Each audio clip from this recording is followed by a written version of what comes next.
Welcome to the CEO Pulse podcast. On this episode, we have IVO DRAGINOV with us. So he's been an entrepreneur since 2006 and is currently running multiple companies in different verticals. Starting in real estate, you do have a very successful real estate operation, and then you're also in the data and then software fields. So yeah, welcome, man. Thanks for being here. I appreciate it. I'm glad you to have me on the podcast. Awesome. So I wanna dive deep quick and two things out of the gate. Like in 5 words or less, if doable, what is it that you do? I help people and I make money. Awesome. I love it. So if you had to, I mean, I know you as a person, so I get to collaborate a lot with you, right? And I think I know what your superpower is. But if you had to, to label something as your entrepreneur superpower, what would it be? I've definitely, so like my kind of profile is more of like a visionary, but also like an integrator. Mm-hmm. So I think I'm very good at just figuring out how things work, to be honest. Mm-hmm. Like if you have an issue and you have some kind of a business, I can figure out how your business kind of operates, where you make your money, who you pay to, obviously like on the backside for the vendors and things like that. I think I'm very good at just dissecting your business from an operational standpoint. Breaking it down in the analytical sense? Correct. You mean? Awesome. So you do have, I mean, you have a pretty cool journey. I mean, you started doing flips right out of high school, and I mean, I wasn't thinking about any of that stuff right out of high school. It was completely different. So so what got you to where you're at right now? Can you tell us a little bit about the journey that you're in? Yeah, so I mean, do you want me to go with like kind of like my journey, like in a summary? Free range, man. Yeah. So, like you said, I started I started getting my license before I turned 18. So I was 17 in like 8 months when I started going to a real estate school, getting my license. Mm-hmm. I knew I wanted to be in real estate. I didn't know specifically what part of real estate I wanted to be in. So just the only thing I knew is getting my license. So I got my license when I turned like 1 month after I turned 18. And I hung my license with a brokerage. I absolutely hated. Like I went to 1 or 2 appointments, kind of like listing appointments or maybe buyer appointments, and I absolutely hated it. I just hated like, driving around people and just showing them properties. So I quickly, kind of looked into some other avenues, and fixing and flipping is kind of what I realized I can do. One of my friends was already doing fixing and flipping. Actually, he wasn't, but his parents were. So he's like, hey, I have a little bit of money saved up. You have a little bit of money saved up. Let's combine forces and do our first fix and flip. So that's how it came about. So we borrowed $50,000, if I believe correct. It was back in 2007, 8. So we borrowed $50,000. I had saved up maybe 20-ish at the time, and we bought our first. Where are you? we no kid in high school saves $20,000. I did. So so we combined, like we borrowed the money, we did our first fix and flip. That's right when the market was going down. Mm-hmm. Luckily, we sold our house early 2008, so the market hadn't affected us for the most part. I think we could have gotten more if we had sold earlier, but we made 26,000 and we split it 50-50. Nice. And that's when I started basically going into different fix and flips from then. Looking at different avenues. So entrepreneur wise, I mean the real estate, of course, it's a vehicle for you, right? It's one of my chosen vehicles as well. But the entrepreneur journey in terms of mindset and setting up goals and setting up at least a path for what you want to accomplish usually comes along a lot later in life. So I'm curious, did you have what type of guidance did you have that kind of pointed you in that direction that early? Growing up? Yeah. So how like they ask you in kindergarten what you want to be when you grow up? Yeah. Well, most people say, I want to be a firefighter or an astronaut or something. I always wanted to be just a businessman, just an entrepreneur. Like that's what I wanted to be. And part of the reason why is because I was looking at my dad, like he was the entrepreneurial kind, and he used to like travel like when I was like little, and that's what I wanted to be. I wanted to just be just like him, and make money, like open up businesses, and not be stuck in a 9-to-5 type of job. He never was, and I just think that's where my wishes came from. And obviously, like looking at him, like kind of growing and kind of having his own company, just made me realize I want to do it more and more and more. and that's what I've always done my whole life. I did have a 9 to 5 job for 2 or 3 months. I worked at like when I was 16, I started working at Domino's, and one day I'm like, I was going to work. It was like 3:30. I was like 1 minute late, 2 minutes late, and I'm like, I can't do this. I was on the stoplight. Horrible I employee. was on the stoplight, and like literally, I was seeing the Domino's. Yeah. And I'm like, I just can't do this. Like, I'm just gonna call the guy and tell him, hey, there's an emergency. I'm going back to Bulgaria. That's what I did. So like, the bad way to quit, but that's how I quit. Wow. And from then on, like, I just see that's very interesting in terms of mindset, right? So you had the opportunity to build it out since you were little, and you had exposure to it. correct. But the choice to take the leap, it's always something that people usually hold off from, procrastinate, or have that, the fear of safety, kind of attached or anchored to it, right? I mean, most people don't do it at a light stop and say, fuck it, I'm gonna jump, do something else and lose, I guess, let go of this in order, to take a chance. It's hard. I think it's hard for a lot of people, and a lot of like people that I know now, even like friends and relatives, like they just can't make that jump, and that's not who they are. I mean, they want that like safety net. They want like the 9 to 5, not worry about anything else, after 5 p.m. like work related, and that's just who they are. And like me, like I can't live that. I mean, honestly, you can put me in prison. That's how I would feel. Yeah, no, I completely know what you're talking about when it comes to and it's not even the fact about, or it's not even the idea of receiving orders or having somebody tell you what to do. It's just that personally, it's that sense of freedom and being able to work on my terms that drives me, and I think it's somewhat similar to yours. I mean, I rather be put in a tough situation by something that I did, and it's my creation, than I don't know exactly how it's gonna pan out every single. I like to be in control. I like to be in control of my decisions, and I think my life has been like designed by me. Like my current life, like where I am today, has been completely designed by me. Like I haven't relied on anybody else, like telling me, hey, we're gonna 9 to 5 job. Hey, your salary is gonna be this. From this time you may get a 5% bonus. Like I decide how much money I make and how much money I can make. The harder I push myself, the more money potentially I'm going to make, and more people I'm going to help at the end of the day. With my goals. But like I said, going back to like the 9 to 5, it's just never been something. And like the safety net that you were speaking, it's not about the money for me, to be honest.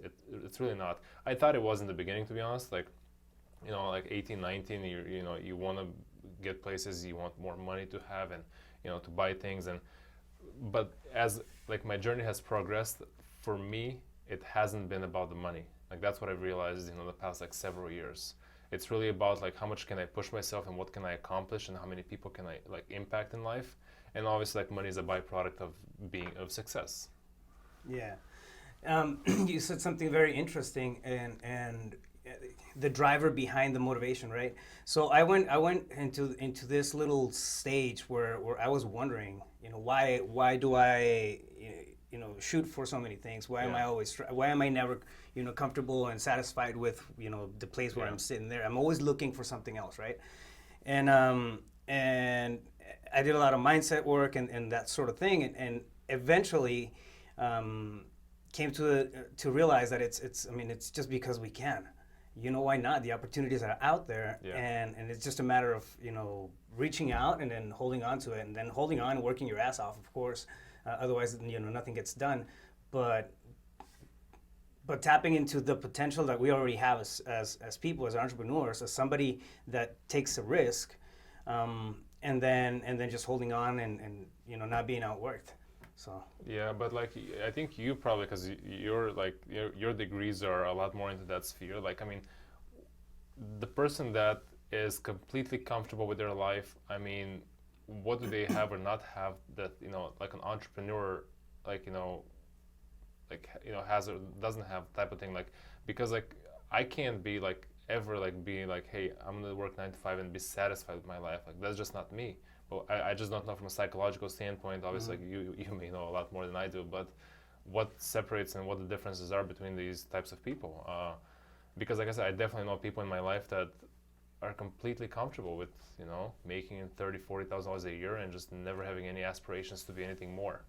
I think the levels of success, for example, and I think that's kind of where you're leaning towards too, is they are subjective. You know what I mean? Everybody has their own idea of what success looks like. Correct. And I mean, if you're happy, if you're, completely satisfied doing what you're doing, I mean, you've reached a level of success. It doesn't matter what that looks like monetarily. It doesn't, what it looks in a place that you live. It doesn't matter if you have a lot of stuff, little stuff. As long as you're completely happy with yourself, and you're satisfied with with your life, and then that's success. But I think it's even a little bit more than that, because like kind of the people that I'm thinking about is like, hey, do wish I had more money, and I do wish I was able to provide more for my family, but it's that fear that constantly like stops them. I think that they're completely fine with like, just, hey, what if I fail? Mm-hmm. I think that like peace, like what if I fail, is far greater in those people than like, I'll just like stay over here in my own lane and not try to go into somebody else's lane, or try to take that risk. Yeah. That I think like anybody who's an entrepreneur knows there's a certain degree of risk that you have to take on a daily basis. Oh, I mean, absolutely. It's a calculated risk most of the time, but yeah, I mean, at the end of the day, we're just betting on ourselves. The what if it fails mentality, it's I mean, that'll keep you down. It comes in as the heaviest weight that I think anybody can hold. Whenever you're trying to launch, whenever you're trying to do something, a new business, whenever you're tapping into something that it's unknown, right? But thinking or switching your perspective to, fuck man, like what if it works, and leading with that thought as opposed to the what if it fails. Yeah. So to me, the what if it works mindset it gets me thinking. It gets me, my imagination excited, rolling. Yeah. It gets me excited, and I mean, there's times that I go to bed at midnight and I'm up at 4:30, 5 a.m. and super excited to work on something else that That's me. I get up every single morning. I just can't wait to go to bed so I can actually get up in the morning and get things done. Yeah. Personally, I've told my wife this a million times. I just wish I didn't have to sleep. Honestly, I really wish I didn't have to sleep. Wasting time. I mean, even eating, it's like a waste of time for me. Eat with one hand, hold the sandwich, and type with the other. I do. I usually play something like So. Yeah, he's not joking. So yeah, man, that's super interesting. But yeah, the one of the biggest triggers to motivation for me has been the what if it works mindset, what if it works mentality, and then you have an idea of something that's kind of being drafted in your head, and then you see it a year down the road. What could that look like if what I'm doing right now works, as opposed to what if I fail? Yeah, and one of the best books that I've ever read is like the Elon Musk book. It's kind of like an autobiography type of book. Oh yeah, it's a good one. I mean, the amount of risk that he has taken and constantly takes blows my mind. And I thought and everybody has that fear factor. It's just that, like you said, I think that if I succeed, I will be that much more happier than not even taking the risk in the first place. But again, it doesn't matter who it is. You always have that what if it fails type of a mentality, and you have to have that. Yeah. Otherwise, you're just reckless. We're always taking calculated risks. Correct. Right. Yeah, I mean, it's not like sometimes I'll speak for myself, but sometimes I've come to a spot where I don't know all the ins and outs of whatever that is, and I've gotten hit pretty hard. Yeah. But it's just, that's the way it works. I mean, sometimes you don't get hit, and then the outcome is very, very good. So it's one of those give and takes. But for the most part, I try to stay within the boundaries of calculated risk. Yeah. I mean, honestly, building a software like a year ago, I had absolutely no idea what even an API. I actually had to look up what an API is. Mm-hmm. I actually had to look it up maybe a year and a half ago. I'm like, what the hell is this API thing? And then now, it's something that I just threw myself into it, and I just figured that out as I went. Absolutely, I've made mistakes. I've lost some money, kind of just learning, but it's super valuable experience. And we have obviously a couple of softwares that we're working on. We're starting to do an app for the phones now, and it's something that I'm in a whole different level as far as my mindset than I was even like 6 months ago. Mm-hmm. Yeah, and it's insane. I mean, the solution that you've been able to provide, and it all comes down because of the willingness to take a risk as an entrepreneur. I mean, you were perfectly happy running your real estate operation. It's of course there's ups and downs and everything, but I mean you already had a business running. Correct. So it's that entrepreneur itch that makes us want to leap for more and kind of see if let's play with that, see what happens. And right now, I mean, you really have two kick-ass softwares that are just solving all kinds of issues in our industry, and it actually spreads out to different industries as well. Yeah, so like nowadays it's like more like what do I say no to, because there's just so many opportunities. I mean, opportunities like everywhere. Yeah. I mean, this person's like needs a partnership, and that person needs something. So why don't we just combine partnerships? But it's just like now we have to just say, hey, are we gonna make money? Sure, but what is the best use of my time? And like, because I can't spread myself too thin. I mean, we have obviously like 3 partners in our company, but we do tend to like spread ourselves a little bit too thin. So now it's like you just gotta say no to some things. I mean, even though they may be great opportunities. Yeah, every time you say yes to something, and it's something that I had to learn too the bad way. I was saying yes to every shiny object, but every time I said yes, I would be saying no. To something else you were doing already. Because I was stacking up my time, whether it be family, kids, a real project that matter, or something that that moved the needle for yes and shiny object stuff. I mean, I think that's one of the side effects of having to or wanting to jump out and venture out into the world of entrepreneurship. So speaking of fear, I haven't seen any entrepreneurs out there in the last 15 years that haven't gotten hit, that haven't are where they're at, or degrees of success without having any bumps and bruises.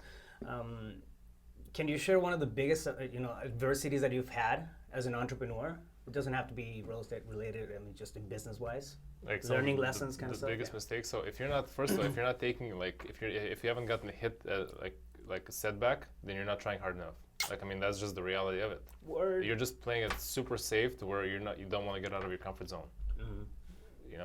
That's why. I mean, you're looking at all of I've read a bunch of autobiographies, all the successful people. I mean, they're constantly make mistakes, and it's one of those sayings.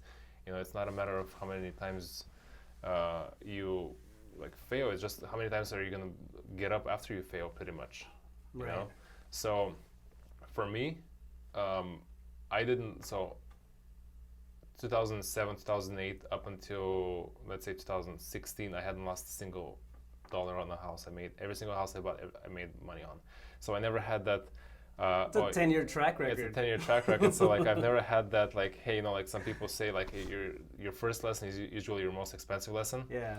I didn't have that up until 2015. And the first house we actually lost money on, I knew I was losing money on as soon as I was buying it.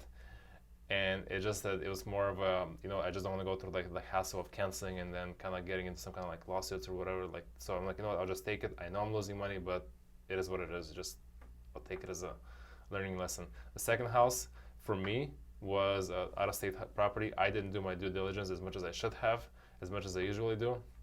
I trusted some people, the property's been remodeled, this and that. I trusted the property management company, so things just kind of started cascading. I lost money on that house, but from just even our softwares. I mean, sure, I've burned through a bunch of money just trying to learn and hiring the wrong developers maybe.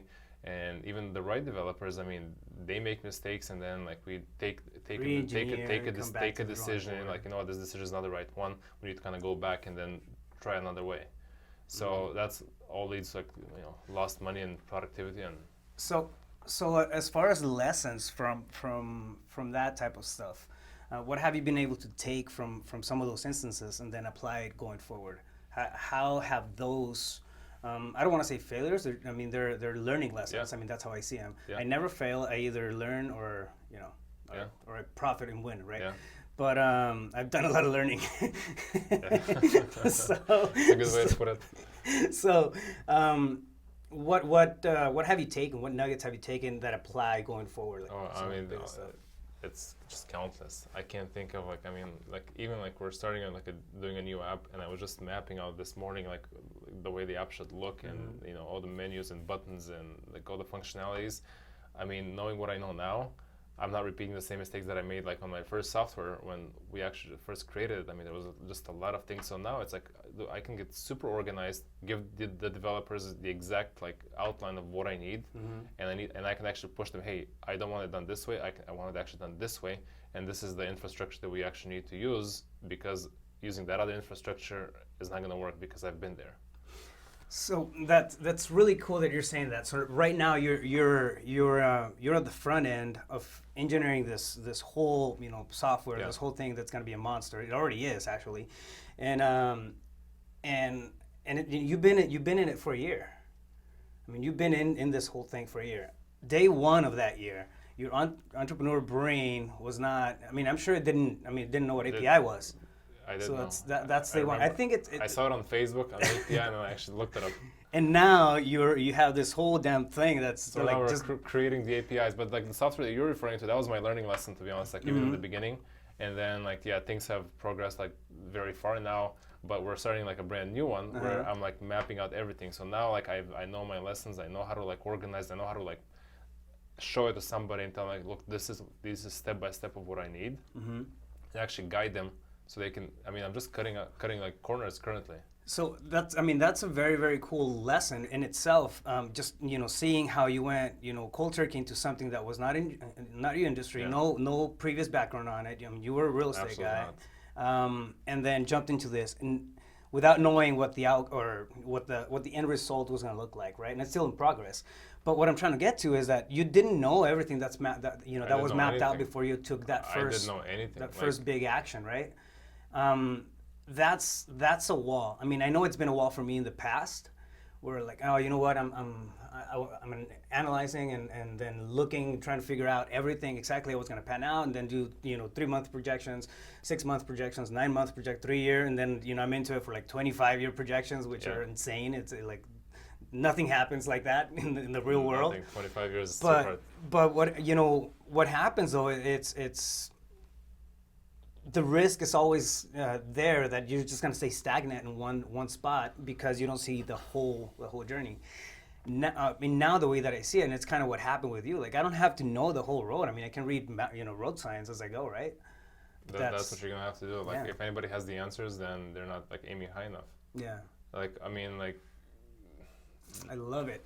If you already have the answers, you're not shooting high enough. Yeah. Are you, or are you not an entrepreneur? I love it. So, to clarify, in your eyes, what is an entrepreneur? What does it take to be an entrepreneur? What's your definition of it? What does it take to be an entrepreneur? An entrepreneur, I mean, in my opinion, like, is somebody who's gonna make the world a better place in a way. I mean, like you're solving an issue somewhere. I think personally, from my experience, I've started solving my own issues primarily because I see there's an issue, and then it just becomes into like, well, if I have this issue, then you probably have this issue, and then the third person probably has the same issue, so I can just create a solution for all of us.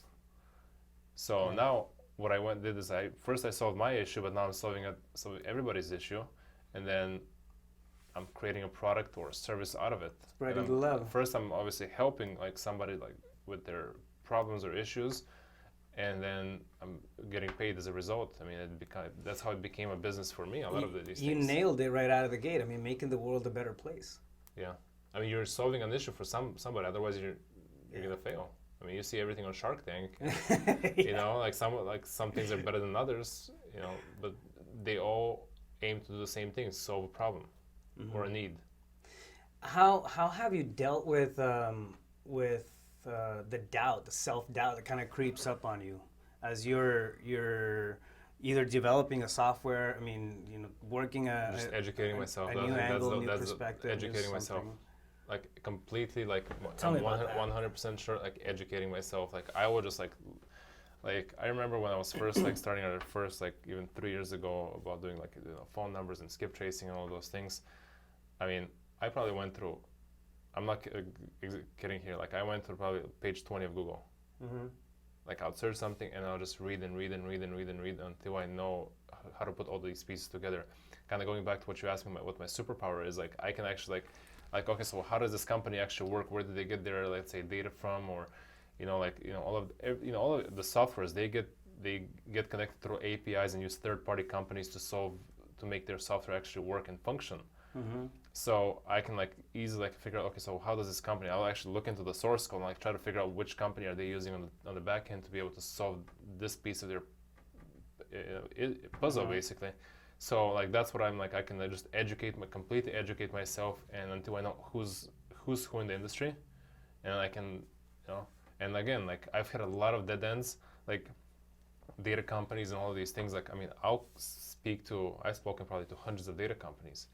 98% of them are like just, hey, we can't provide you what you're looking for, or we're just not the right solution for you. So I'm like, okay, so basically that's a dead end. I mean, it's time wasted, but again, it's working hard, getting yourself educated, and figuring out like where all the pieces are, so you can start putting them together.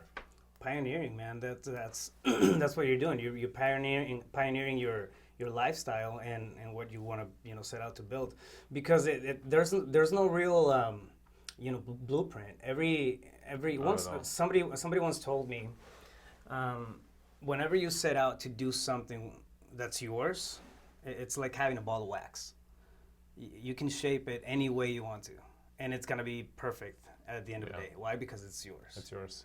I tend to forget, that quite a bit. I have to come back and remind me that, okay, is this how it's supposed to work? Like there's really no supposed to work. Even in real estate, like all our models are different. I mean, you don't have the same real estate investment model, even though we're in the same industry. A lot of our friends and everything, but there's always differences in variations within them, and that's hundreds of ways of doing money in real estate. Yeah, skin in the cat. So it's I mean, I think that's amazing that you're able to shape as you go and then dive in and really dissect, kind of break apart. I mean, to find the similarities in code and then figure out, okay, this is coming from that company. And I don't understand anything for code. I mean, I don't want to make it sound like weird, but I actually don't understand anything for like actual coding. I just put all the pieces together. Well, I mean, that's what. But again, it's like kind of like digging and like reading and like understanding. Like I mean, I'll open up like even like SEC papers and trying to figure out where is this company, who are their data providers, and who are they suppliers for. You're a better man than I am. I have done that. I mean, like because if you actually look into like even like contracts and things like that, like a lot of this information is there. You just have to go and find it. Right. Yeah, people don't take the time. I mean, I don't take the time for a lot of a lot of stuff either. So, so that's a technical side of things when you're having self-doubt and you don't know what the layout looks like, right? So you educate yourself. You go back to books. You go back to resources, and you start mapping it out. So that's a technical side of things. What about the mindset side of things? I'm gonna say one word and then tell me whatever comes up. Self-doubt. Very rarely, to be honest, because You're a freaking robot. I'm not like, and here's why, because absolutely everybody has some kind of a self-doubt. It's just that I know I can get through it. It's just a matter of time. I absolutely know I can get through any like self-doubt and any issue and problem. It's gonna take a little bit of time. Some issues take longer than others. Like I mean, hundreds of problems that I've been kind of faced with, and I feel like I just kind of sleep on it. Like I just works and okay, how do I solve this issue, and then how do I solve that? Like I'm just trying to figure out, put all the pieces together, and it just when the problems sometimes arise, I'm like shit, like this is like so hard, difficult to do. I don't know if it's even solvable. And like next day, it's like I got a solution for it. It's funny. I was talking about something similar on the first episode with Brent, and the conversation about the wheels always running around the back of our heads. Even when we're out, it's kind of hard to slow down to put a pause in it when you're that passionate about something. It absolutely is, and obviously like sometimes like even like I mean my wife said like you're not sometimes there, and unfortunately, like I'm always thinking there's not that after 5 my work still continues. Yeah. It's it doesn't go away. Like I can't sleep sometimes because I'm like thinking like about issues and things that I need to like work on. And you lose track of time too. I lose track of time, and it's just the reality of being an entrepreneur. I mean, if you are actually stopping your work at 5 p.m. or 4 p.m. and you're not thinking about anything like with your work related, then are you an entrepreneur? Yeah. Yeah, Probably it's not not. You can't awesome. really stuff it back into the suitcase. It's kind of like taking that blue pill or the red pill, or was it green? I can't I remember. don't Yeah, know. something like that. But I mean, once you tap into it, and once you start to realize what the possibilities can be, Yeah. it's really really hard to stuff it back Yeah. into the bag. I mean, it just doesn't work that way. Once you taste it, once it you see what the bigger picture, right, of whatever it is that you can build, Yeah. or whatever it is that you can create, or Yeah. whatever problem that you can solve, and you see the possible outcome of it. It's just hard to come back and And again, like and my goal is to just be as successful as I can be, and I'm just after like just proving myself that I can help X amount of people, and then I can solve X amount of problems. And again, it's not about a monetary value. It's really not. I thought it was, like I mentioned in the beginning. I really thought it was in the beginning, but yeah, there's always a driver motivation at the beginning of things, Yeah. and then we just transition into something else. Yep. Different purposes, different passions, all within the playground of entrepreneurship. But we're always evolving. So what Yeah. happens? Our ideas, our Well, if our ambitions. If you're not growing, you're dying. Yeah, I mean, yeah, it's the same. exactly. And I mean, those evolve as well. Yeah. So before we wrap it up, I want to give us a couple of pointers, because you're really good at product development, and I mean that from a space of creating something out of the nothing. So when you set out to for example, we'll talk about the softwares and the apps and taking those into context, how do you come into in a project like that and start developing a project? Like, where do you start? So I mean, I just started yesterday on one of them. And it's 99% done. It's not. No, it's not. I haven't even started yet. So I mean, but it's just brainstorming. We kind of gathered with Annie, Jesse, like Pace. Pace was there as well. Even Brent was there. So we're just throwing ideas, and hey, this can work. This is not necessary. Just getting an understanding, and so you can visualize what the possibilities are of whatever you're doing. And then it's like, hey, let's kind of dive down into a little bit of what it's actually going to look like once we kind of do it. So that's what I've been doing basically. Hey, when you open up, click on the left, what's going to happen? This menu is going to show up, and then you have sub menus, and that's literally what I'm doing. Map it up. Well, map it up it's one of the steps. But I mean, it's really cool that you said that brainstorming, and after that it was, I mean, the collaboration, right? Picking. I mean, it sounds like that's one of the catalysts. Yeah. Does that happen? Absolutely. I mean, has that happened every time you've set out to do something new? I mean, you come in and then you collaborate with different people, because like the people that you just mentioned, a few of them are not even in your company. Yeah. So it's really cool to set out and kind of reach out for different perspectives. Collaboration has been like our biggest game changer. I mean, I met you actually a little bit prior to our Go Giver meetup, but that's when I kind of got to know you a little bit better, obviously. And a lot of the people that I know now, I met through that mastermind. Like, we're all competitors, but we're actually sharing all of our secrets. Like, collaboration has been huge. It's been the one thing that has transformed our business, like that one factor basically that has transformed our business the most out of anything. Nice. I mean, you can have the best developers, you can have the best people working for you, to be honest, but collaboration and just having an abundance mindset has been the biggest differentiator in my life. I love it. Thanks, man. I appreciate the insight. It's really, really good to see different perspectives. Yeah.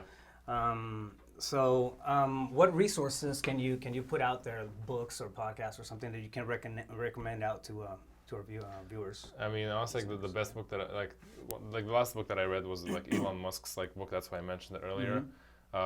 Grant Cardone has some books that I actually like. I mean, honestly, just what was his book? It wasn't the 10X. It was another book that he came up with. Sell or Be Sold, or no. Be Obsessed or Be Average. Oh, I mean, that book hit home with me, to be honest. Really? Because for me, it was fuck, I am obsessed. I have to be obsessed or I'm gonna be average, and I don't want to be average. No. So, and that's not the honestly, A word. it just hit home with me because I kind of found myself in that book. Yeah. Okay, that's why I can't sleep at night and thinking about all of these things, because I have a little bit different goals than maybe the average population. And it just kind of made me feel hey, it's okay. It's okay that I feel like this, and it's okay that let's say, don't want to even go out with, like, sometimes with friends, because I want to, like, let's say, like, study, or not study, but you know what I mean, like, just research something, or get up early in the next morning and actually get to work on it. And have that fire to push it, behind it. Yeah. Awesome. I love it, man. Thank you so much. I really, really appreciate the time that you spent with us here today, all the nuggets. Hopefully we'll get to do it again down the road. Yeah. Because there's a lot of more stuff that I want to pick your brain on. Yeah. But yeah, thank you very much, brother. I appreciate it. There you have it, guys. With us, it was IVO DRAGINOV, kicking ass and taking names. So we'll catch you guys in the next episode.